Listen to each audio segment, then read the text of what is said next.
All right, we are picking up right now that One Nation, One Poll bill is going to be tabled in Lok Sabha. Sources are telling us that One Nation, One Poll bill is going to be sent to the Joint Parliamentary Committee for a discussion.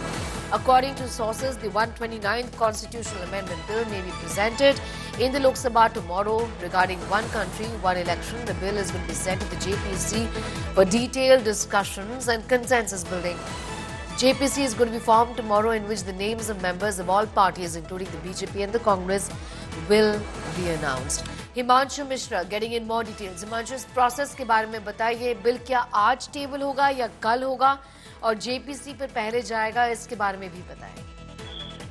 देखिए स्नेहा, मैं आपको बता दूं कि जो हमारे sources के हवाले से खबर आ रही है, अब ये जो बिल है वो ट्यूसडे टेबल होगा, क्योंकि फ्राइडे को जो है बिजनेस में मंडे का जो बिजनेस लिस्ट है लोकसभा में उसमें था, लेकिन कल मॉर्निंग में जो है इस बिल को बिजनेस लिस्ट से हटाया गया और अब ये कहा जा रहा है कि कल यानी टुमारो ट्यूसडे को ये बिल जो है लोकसभा में इंट्रोड्यूस किया जाएंगे। दो बिल है, एक है कॉन्स्टिट्यूशन अमेंडमेंट 129 जो है अमेंडमेंट बिल है, और दूसरा जो है union territory law amendment bill है। इन दोनों ही बिलों को इसमें अमेंड करके जो है वन नेशन वन इलेक्शन के लिए सरकार आगे बढ़ेगी।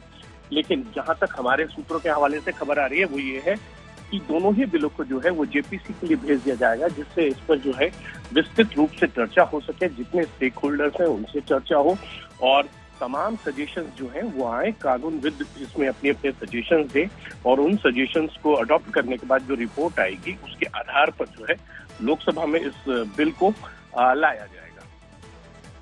Himanshu Mishra clarifying for us that the bill indeed is going to be tabled tomorrow. There will be, in fact, a JPC also. The names of the same will be known to us by tomorrow as well, is what Himanshu is telling us.